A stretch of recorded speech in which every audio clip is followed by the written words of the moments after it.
In order to be successful, in my opinion, you have to take karma out of the equation. Because if you say, I am going to help 100 people this year and it is going to pay tenfold, I am going to get back so much because I'm helping 100 people, then you're helping them for the wrong reason. You're you're trying to get a money grab on, or whatever your angle is. You got to help people. And this person sent me today sent me a message and said, is this Johnny Depp autograph real? I don't do any business with them. Am I going to go out of my way to help them? Yeah, I'm going to help them. Not be And she says to me, if I can ever help you, she's bought Johnny Depp stuff from me a long time ago. If I can ever help you, I will. I said, you know what? It's okay. I'm helping you. Help someone else. Pay it forward. I don't need, I'd rather, pay it. I don't need anything. So pay it forward.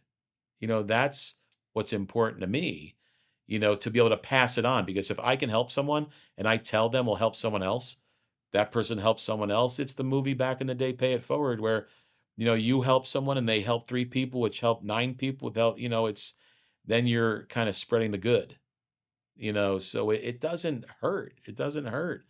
If someone's having a bad day at a restaurant and you can afford it and your bill's $35 and you give them a $50 tip, who cares? Is that $50 going to break you? It's like at the end of the day, you can't take it with you. Randy Travis, the singer, said a Brinks truck doesn't follow you to your funeral.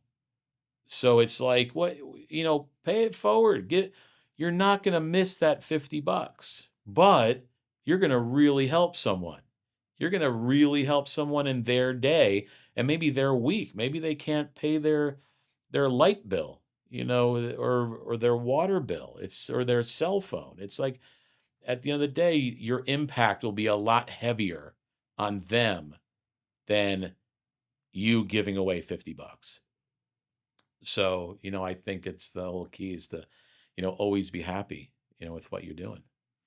Be happy and impact others and really kind of just give to others up front, looking at people wanting something for them, not wanting something from them. Yeah, And it's a great point. and like you look at situations and it's like I've been making an effort of this lately. It's like how do you get to situations that are give? I want to give to you, and if you want to give to me, great. If Yeah, you don't want to give to me, there's other people around. But rather than entering situations that are give take, yeah, because if somebody's looking to take in any situation, it yeah. doesn't pour into the relationship. It doesn't actually grow the relationship over time. Agreed. Yeah, And I agree. it's amazing to see that you've been in this business for over 40 years and you've been able to cultivate all these long-term relationships. Yeah. What do you say to people who want to go out and build relationships, not just in a business or career field, but just in general in life, have a significant other, friends? What do you say about relationship building? During the beginning of COVID, I was at a local mall and you couldn't go inside. They put up the plexiglass. You had to stay outside and order stuff.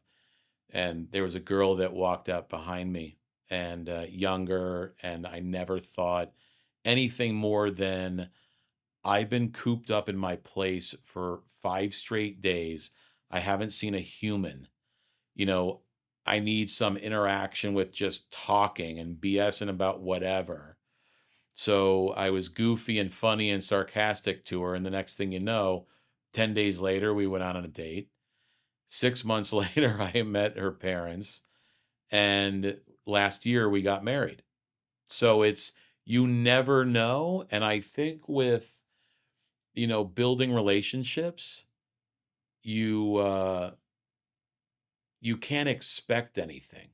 You never expect anything. You just be yourself. You be yourself. And I'll tell you why I say be yourself. Because if you're not yourself and you attract them, you're attracting them for someone else. Like they're gonna look at you as person B, not person A, the person or person A, not person B, who you are being. They're not gonna. So I think just be yourself and not, I think just don't don't be, you know, kind of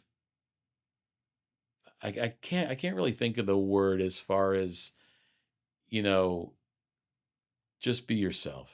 Just be yourself and you know, talk to someone or be open and I think I was just being myself and being sarcastic and I think she it came off natural and that I wasn't, you know, trying to throw out any other or words other than just to make her happy and go home.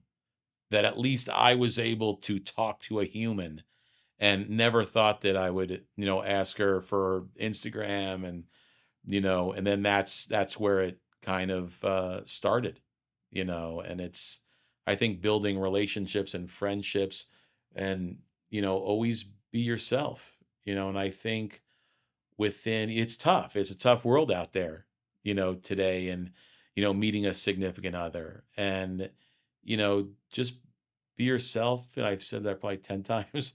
Be yourself and just you don't need it. You want it, but don't come off like you need it to live. Like you're 100% of a person. Don't act like you're 70% and that 30% you need so bad in a relationship. Act 100%. And if you get a relationship, friendship, it only adds to the 100%. And I always say in relationships, you got to come in 100. People say come in 50-50 to make that 100. I wanted to meet someone who come in 100%. 100% of loving what they do, wanting to travel, wanting to be proactive, not wanting to just sit around. I kind of go, go, go, go a lot, and sometimes I should slow down, but it's not FOMO, but I want to enjoy every day, every second, every minute, every hour, every day, and if you're not out there enjoying your life, then you have to get a little bit of a reboot and a recharge, you know. And it feels good. If you're not in the right space, get out of that space. It's not tough. And the more tough you think it is, the longer you're going to be in that space.